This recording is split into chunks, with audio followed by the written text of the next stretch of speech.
From downtown Grand Junction, Michigan, where our mall is the Dollar General store, good morning, Blueberry World. It's amazing from the southern tip of South America to the far reaches of New Zealand and Australia, back across the pond to the west coast of the United States and all of Canada, which, by the way, a U.S. team won the Stanley Cup last night, and to the east coast of the U.S. from Florida to New Jersey. Good morning and welcome to day two. George Fritz, if you're listening, great job yesterday in the Finance Committee meeting. I think it was the first time in years I did not head bob at least twice, which means, Dave Brazelton, you have your work cut out for you Thursday during the Health and Research Committee to keep that keen edge of our attention going. No head bob for you.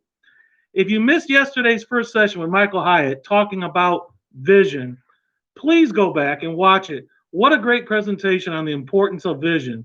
A keynote I took was once you have your vision, stay true to that vision.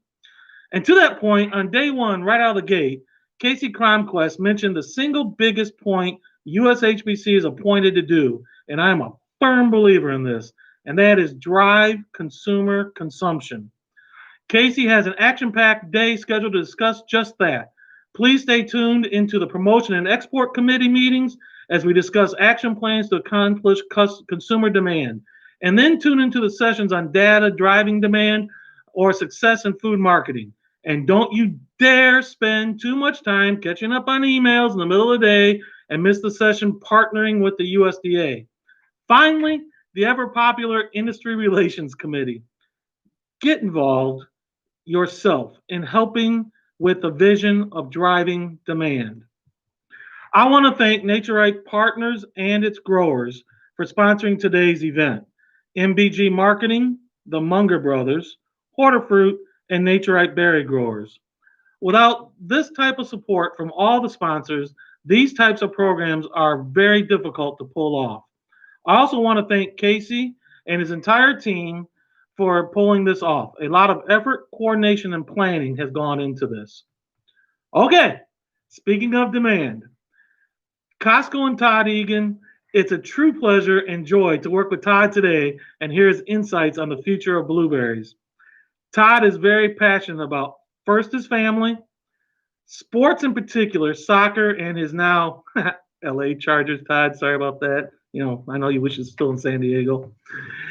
But Todd, didn't you have a relative that was pretty good at water polo as well? And remind me, where did she play her college water polo? I forgot. Brian, that's I'd have to give it a 1 minute to think about. I think it was University of Michigan. It may have been Michigan State, but in full disclosure, it was the University of Michigan. Can you say that just one more time? Can you say that one more time? I'm not here to be an advertisement for University of Michigan, but I'll give you a go blue. Go blue. Tom Bakke, if you're listening, that's directly at you. Don't think I didn't notice that snide Michigan State promo in your awards thing yesterday. Okay, now on to Costco and Todd. Costco has been an innovator in their blueberry sales and has in a big way been responsible for increasing sales in the blueberry category. I personally have known Todd for over 20 years, and during that time, he has consistently been straightforward, honest, and purchased with integrity. Todd has not only worked hard to deliver the best-in-class blueberries to his members, customers, but Todd also has been a firm, very fair with growers. Todd has always worked hard to purchase blueberries at a price growers can survive and prosper at. At the same time, Todd has continuously challenged and pushed the industry to improve. Costco is a huge reason our industry has had the success it has. That said, there is more room to grow and get better, which is what today's all about, which is why I'm so excited today to have Todd give his thoughts on how blueberries can get even better. Todd, take it away. Well, Brian, thank you very much. Certainly, you've always been very generous with your time and helping me learn more about the blueberry world. So much appreciated. Certainly, I want to thank NatureRite Farms for sponsoring the event, as well as thank Casey Cronquist as well, and everyone from the NABC and the US HBC for the invitation today. Certainly excited to talk about two of the things that I have the most passion when it comes to my work life, and that's the growth of Costco as well as the growth of the blueberry category within Costco. So thank you very much. Would like to get started with a real quick background on who Costco is. Costco was founded in Seattle in 1983. This is a picture of our first location in downtown Seattle. Certainly a little bit of a dreary day in Seattle, but not too uncommon for folks that are familiar with the area. We also have roots in San Diego. Price Club was the first club store founded in San Diego in 1976. And it was founded on the parking lot that I currently have my offices at. So certainly feel blessed to be able to raise my family in such a wonderful town as San Diego. But Seattle is also a wonderful town. So I wanted to give you a little brief background on it. You know, the growth of Costco through the years, this kind of shows the last 20 years, which is how long I've been responsible for the berry category at Costco. And really want to kind of show how the growth at Costco aligned with the growth of the blueberry industry, and we're very well work together, and also kind of how we still align for future growth. Costco today is just under 800 locations. We have 97 million cardholders around the world, and our membership fees generate right about 3.3 billion in cash flow. And our business model is based on our ability to have folks pay their membership fees. So we're always going to be laser focused on what brings value to the membership. Currently, Costco operates in 12 countries around the world, heavily weighted towards North America, but we continue to grow in Asia as well as Europe. And we've recently announced that in 2022, we will be opening our first location in New Zealand. The demographics of the Costco member align very well with blueberry consumers, a little bit higher end as far as household incomes and ability to do the impulse purchases, even when at times the cost per pound of blueberries can be a little bit higher. And certainly a key part of our strategy moving forward is the demographics and who Costco has attracted, and going to continue to help fuel our growth as we move forward and trying to continue to grow the blueberry SKUs at Costco. Discipline to the business, a crucial part of what we do. I blacked out the names here, but the three other retailers that we listed, their average SKU counts in the US are very well-known mass merchant retailers. At Costco, we try very hard to do 80% of the sales with 20% of the items. Our ability to stay disciplined has been a big factor in our success, and will continue to be moving forward. This is a photo of one of our latest locations. This is opened in Shanghai. A very successful opening for us. The brand has translated very well as far as being accepted into the China marketplace, and we certainly have additional locations planned and a big growth area for us, and we're really excited about it. Our business model is based on always offering the best quality goods at the lowest possible prices. We always need to keep our value proposition. Folks are coming in to Costco to get a value, not just on blueberries, but any other of the 3,800 items that we offer. We are always focused on taking care of our employees. A huge part of our success is the loyalty that employees have shown through the years. We have very low turnover, and a key part of us being able to keep our expenses down. We always want to stay innovative. We need to create great shopping experiences within our locations as well as online. Always trying to drive efficiencies by moving volume of all the different commodities that we have out there. And we always want to do the right thing. Costco gives me the ability to do the right thing if something goes wrong in a business transaction. And not only give me the ability, but really they have the expectation that I do so. And we always want to be thinking long term. In the fresh foods side of the business, we've always been laser focused on one key phrase: the attributes of quality can be defined. Jeff Lyons, the Senior VP of Fresh Foods for the past number of years, I want to say about 10 to 15 years, has always kept us laser focused on it.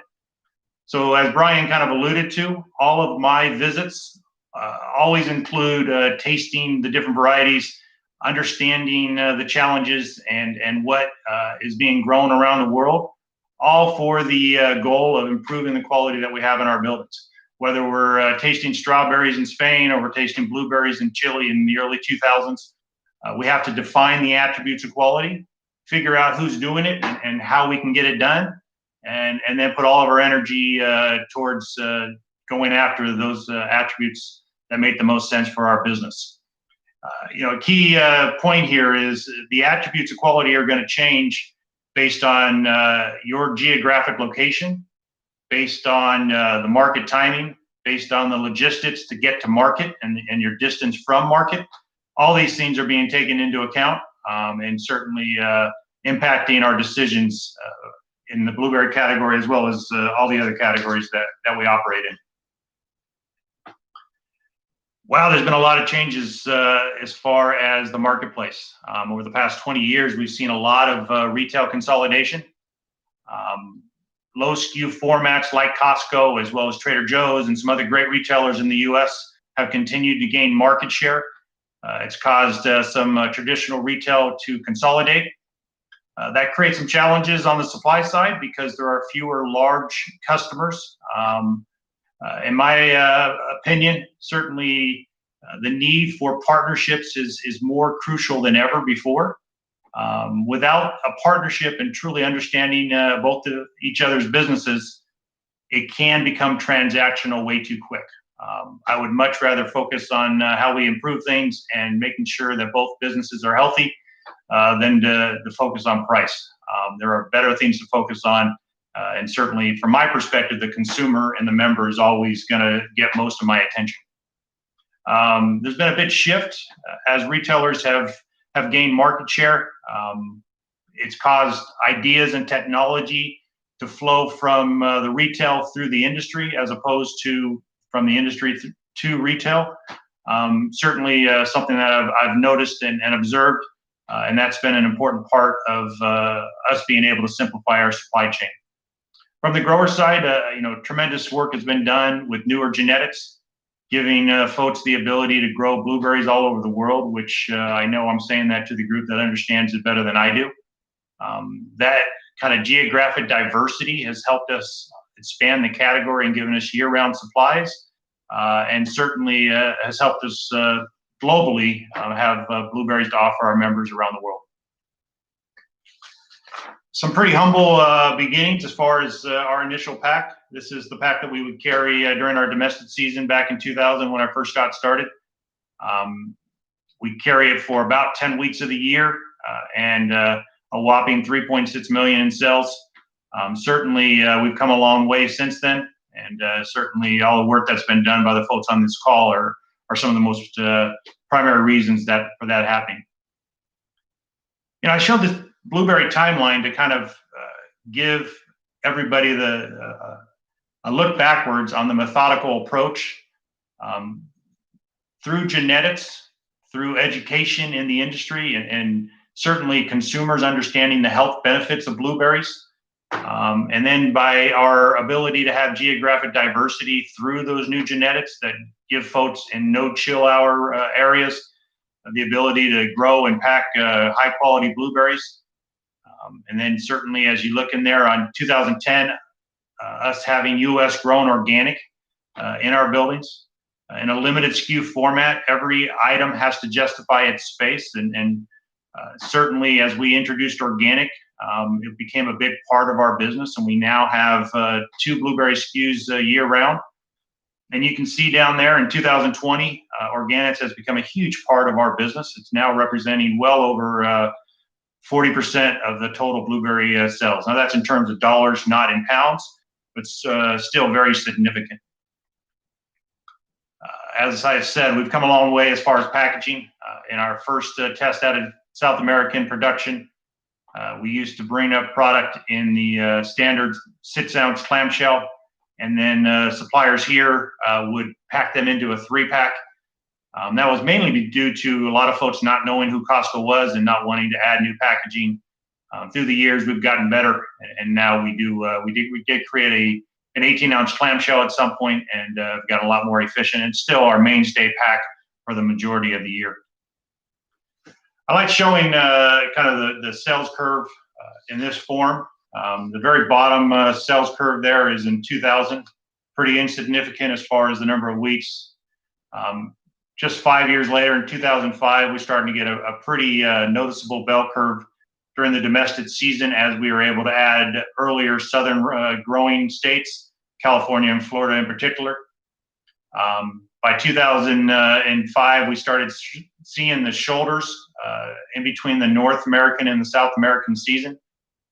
By 2015, we had more or less taken care of those shoulders during the spring season with Mexican production, great high quality blueberries that helped us fill that gap in the March-April window. Still had a pretty significant drop off at the end of the domestic season as we got towards the fall season.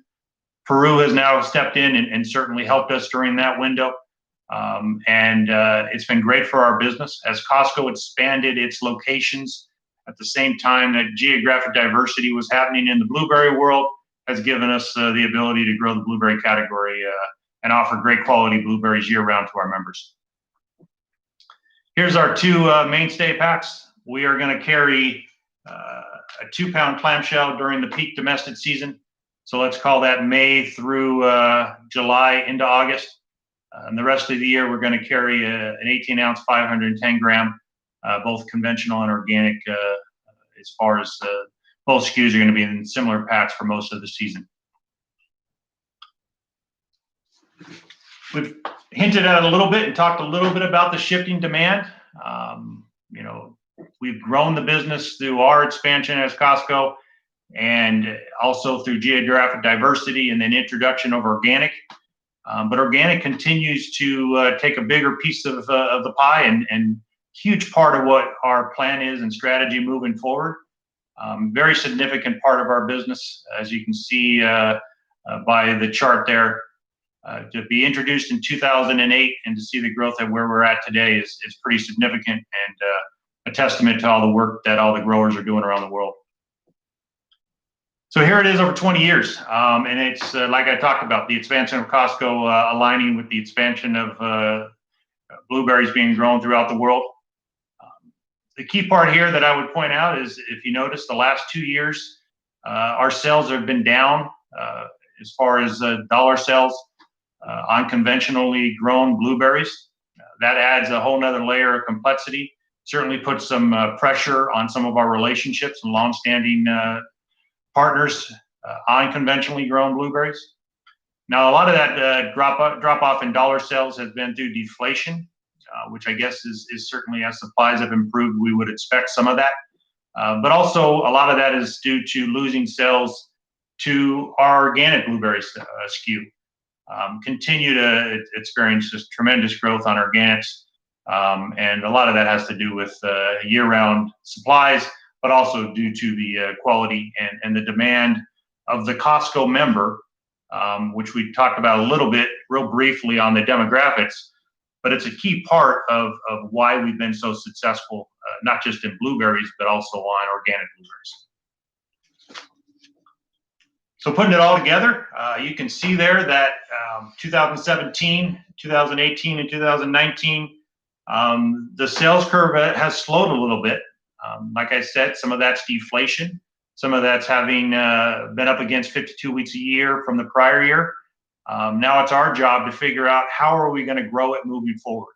What are the right steps for us to take? I continue to evaluate the attributes of quality for every program that we have and try to figure out how we move the needle and improve the offering to our members.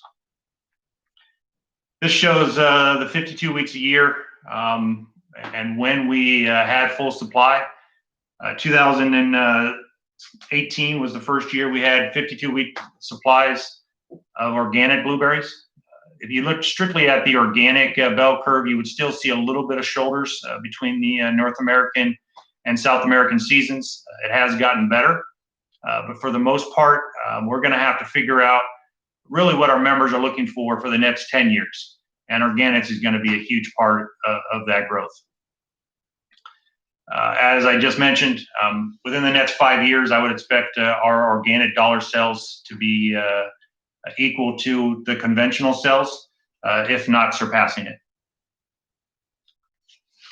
So with all that in mind, kind of where my mind is these are the challenges that we're facing. Some of the older genetics that are out there, I don't believe the U.S. consumer understands the shifting genetics because they've got other things on their mind. It really just comes down to eating experience, at least from my opinion. The increased competition. If you're a grower in Argentina, certainly you have felt the increased competition from Peru as that growing area has expanded so rapidly. We're looking at the attributes of quality for every area. What are the protocols and regulations that each growing area is up against, and how does that impact the eating experience here in North America? Folks distance the market, the logistics. It's always been a frustration of mine of how long it takes to get the fruit from South America to the U.S. Certainly, I understand cold treatments and the time involved there, but I'm involved a little bit with our international business, and I know that we have a vessel that leaves northern Peru and arrives to Dover in the UK within about 14 days. So certainly if they can get it to the UK in 14 days, how long it takes to get to the US is going to continue to be a frustration for me. I know there's a lot of factors involved. It's not as simplified as I made it, but certainly an area of focus for us because the age of fruit matters. I'm a firm believer that a great piece of fruit at age, day 25 would have been better at day 20. And so a lot of our focus is around getting fruit to market as quickly as possible and making sure that the fruit that we're buying has the right attributes. It was summarized a long time ago for me when one of my young kids said, "Daddy, I like the crunchy ones." I agree. I like the crunchy ones as well. So we're going to continue to always chase and make sure we're focused on the eating experience for the consumer. Transparency of supply. We want to understand where the fruit's coming from. We want to understand who's growing it. We want to understand what region and what variety and what attributes those varieties have, what that variety looks on day 1 of harvest and day 25 if it's coming from South America. If it's coming from North America, what are the weather patterns? What are the genetics? How was it harvested? Really still remain very focused on hand harvest. We understand the challenges around labor. We feel one of our initiatives is to make sure that we're doing everything we can to help labor out and make their lives better. Folks have often a tough road, and it's our job to make sure that we leave a positive impact in any community that we're doing business in. Packaging was kind of shown and highlighted in the Nature Right video. We're also very focused on that. We're not the only retailer. I think most retailers in the U.S. are focused on reducing plastic. Collectively, as an industry, we've got an obligation there. Proper labeling, I think we'll see changes in this area. As newer genetics and programs come on market, will we start selling blueberries specifically by variety? I do think there's some opportunity there. Already kind of talked about this a little bit. These are some of the programs that we've tested and now probably would say it's past the testing phase. We've got a lot of heat seal in our buildings. We love the story of 33% reduction in the use of plastic. But how do we improve when it comes to the recyclability of each of these punnets and get more of this plastic to not be a single use? It's on our radar, and it's one of our initiatives. Picture in the upper right there shows a pulp fiber base that we have tested. Don't think we have that one figured out yet, but we're going to keep trying because we feel we have an obligation in this area. Attributes of quality.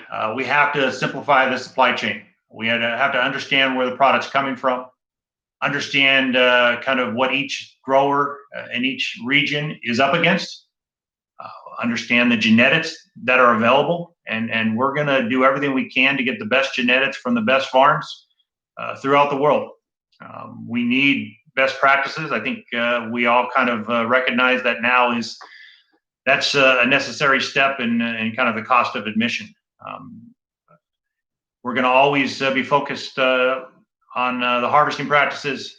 Worker welfare, like I mentioned, is an initiative. We currently work with EFI as well as Fair Trade USA.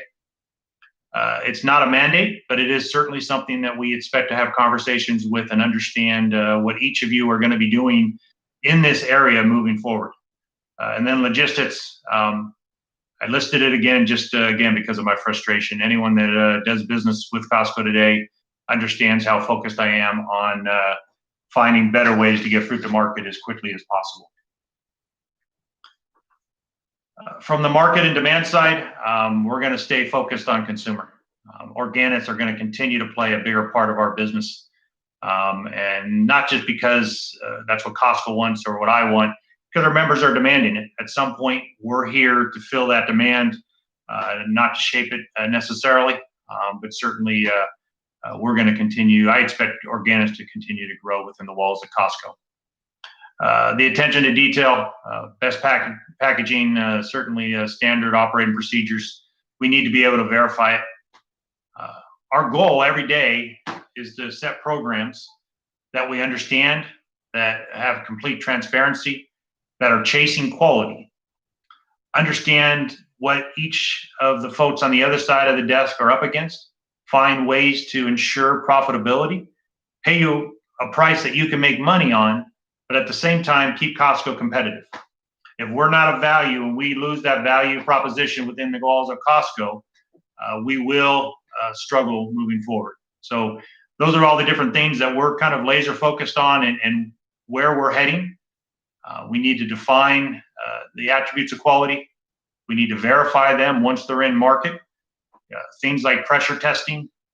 Again, I'm a firm believer that the U.S. consumer will forgive acid before they will forgive softness. So as I visit different places around the world and some of the decisions that are being made around varieties, I always ask the question of not how the fruit eats when I'm standing in Peru, but how does the fruit eat when I'm standing in the U.S. and the fruit is ready to be sold to the Costco members. We're going to always make our decisions around quality. So we want to be fair. We want to pay fair pricing. We're going to keep chasing organic.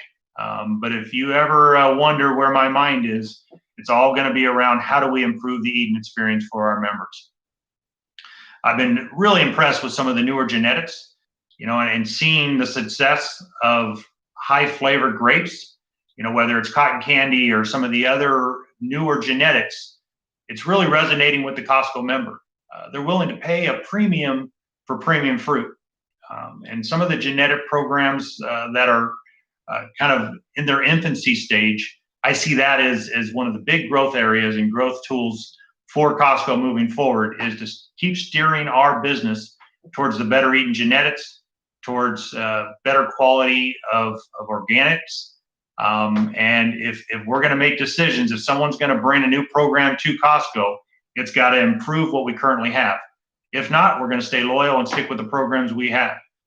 To our existing suppliers, there should be no surprise that if I can get better quality from another supplier, then you're going to have some challenges on your business moving forward. And leave it at that. Always chase quality. Hopefully I pounded the drum hard enough on that. And certainly, again, want to thank everyone at the HPC, US HPC and NABC, sorry about that, for all they're doing for improving consumption and education around blueberries. A lot of exciting times moving forward in the blueberry world. So once again, thank you very much. And Brian, yeah, I guess opened up for questions or whatever you see fit here. Hopefully you didn't nod twice. I'll accept one, but I'm not accepting twice. Hey, Todd, thank you very much. I really appreciate it. Very insightful And I'll come back on a couple points that you made there. But first, to everybody, and Matt, if you can keep a split screen, please, I'd appreciate that. Awesome.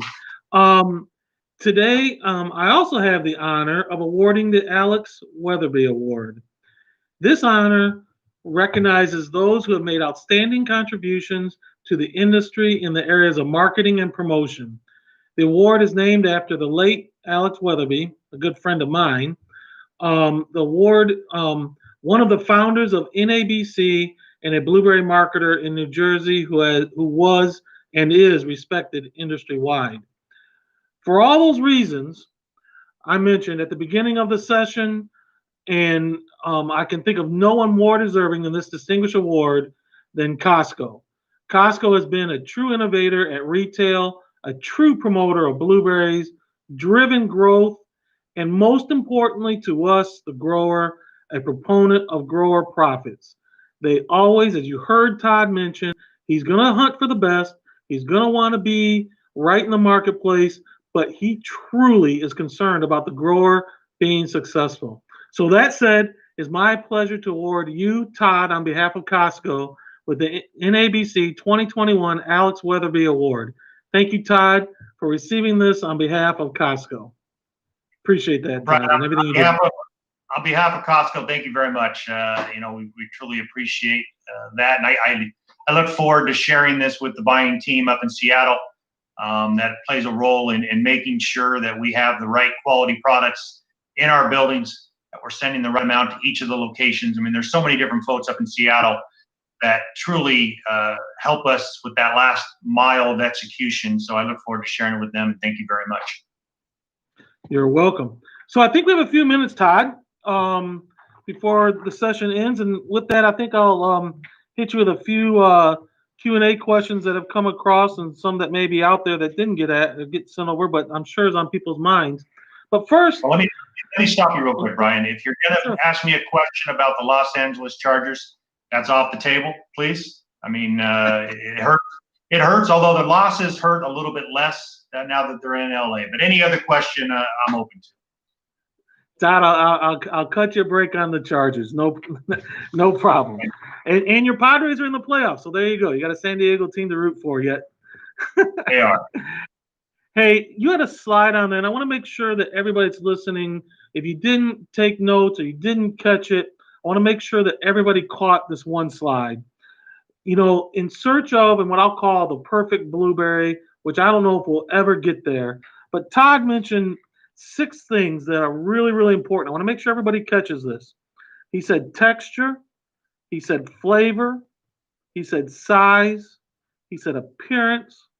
He also mentioned age of fruit and correct packaging. So please take note of that as an industry, whether it's for Costco, but ultimately for the consumer. At the end of the day, it's all about the consumer. It's about the Costco member. It's about the consumer out there, right? And while USHBC is charged with driving per capita consumption, and we're going to work really hard, and you're going to see some exciting things later on today about some work we've done, at the end of the day, it's about what the consumer takes home and puts in the refrigerator, right? And that they feed to their family.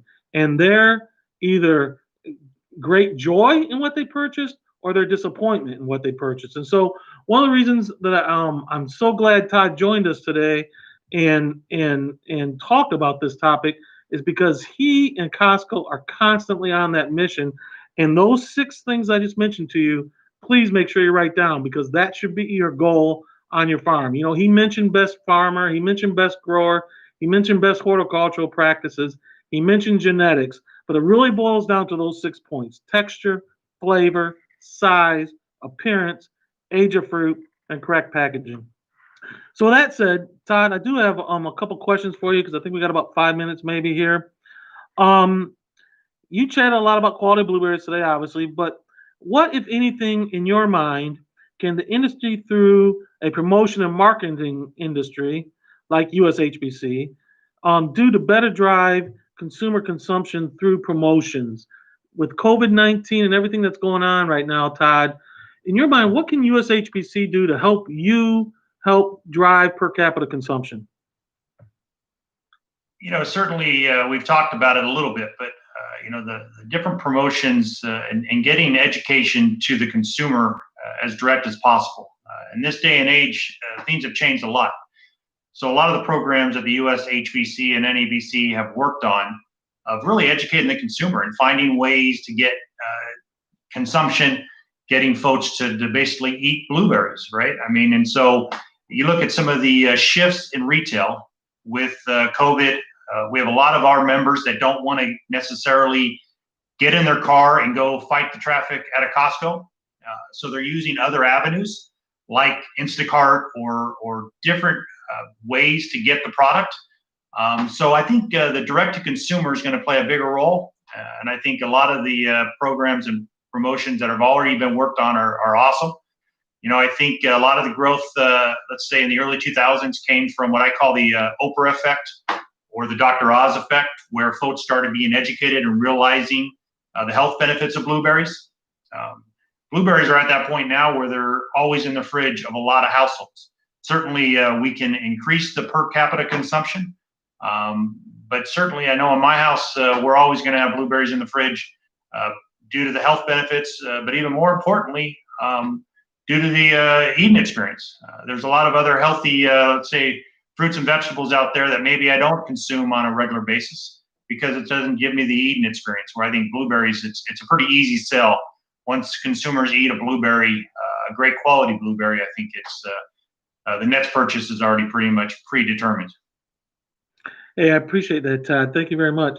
I got a question that came in, Todd, and I don't know if you have this or not, but I'm going to throw it out at you.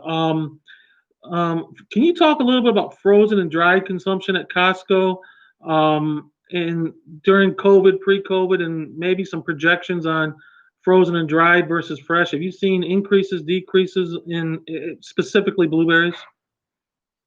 I can speak about frozen.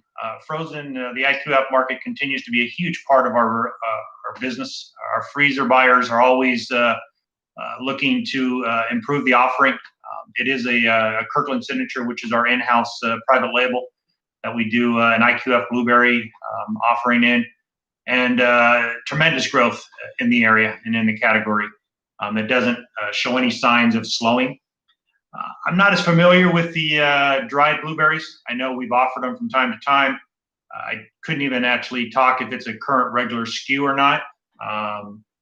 But certainly the IQF is a huge commodity for us and showing great growth. Thanks, Todd. I don't think I can get one more question in here. We got about 2 minutes left.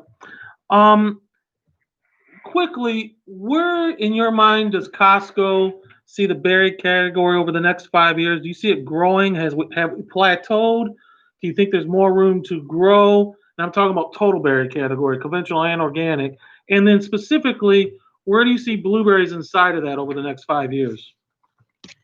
We're still experiencing nice growth. We have lost some ground to other commodities. I mean, I think what's happened is during COVID, folks have decreased their shopping trips, and so more kind of hardy, sturdy items are being purchased. Things like potatoes, onions, carrots. I mean, those are selling at a much faster clip year over year than the berry category, and we're not unique in retail with that. But having said that, overall business at Costco is strong. The berry category continues to enjoy nice growth. I would expect that to continue. I expect our conventional berry sales to continue to grow in low single digits, and I would expect the organic sales to grow double digits. And that hasn't shown any signs of changing. And if anything, it's picked up speed during COVID. Currently, blueberries and strawberries sell very similar top line amounts.